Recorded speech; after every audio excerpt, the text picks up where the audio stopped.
another meeting of Jacksonville's DOGE committee. This time, members of the public were not able to speak. So this was the first meeting of the special committee since that spirited exchange between two city council members 2 weeks ago. Riley Phillips is live tonight outside City Hall now with the latest from the meeting today. Riley? Yes, today's meeting was a lot calmer than the meeting prior. We got to see some of the work being done by the city auditor's office, going through the list of areas the committee wants to address. But we're also hearing today from the Duval County Democratic Party. They released a statement about an hour before today's meeting criticizing the committee and its lack of Democrats.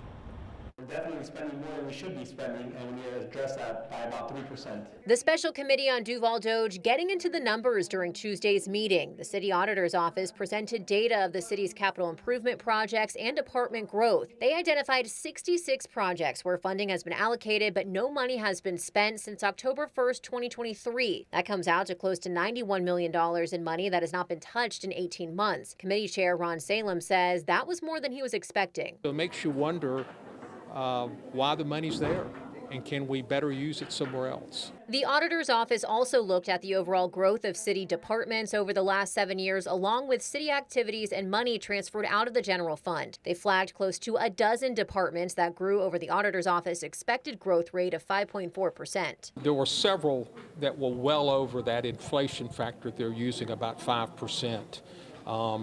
And we'll be taking a look at those in the budget process. While Tuesday's meeting was tamer, it did not come without criticism. Just before the meeting, the Duval County Democratic Party released a statement calling out the lack of Democrats on the committee. Party Chair Daniel Henry believes this choice was politically motivated. I think it's clear that it's here to be able to make a partisan point.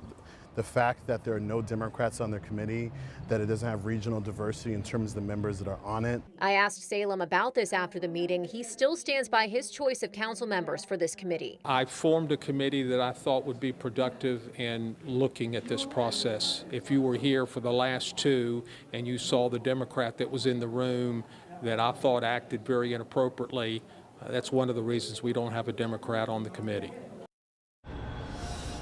And Salem reiterated that whatever does come out of this committee will still have to go before the full city council for a vote.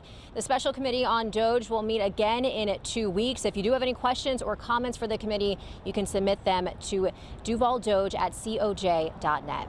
Live in downtown Jacksonville, Riley Phillips, First Coast News on your side.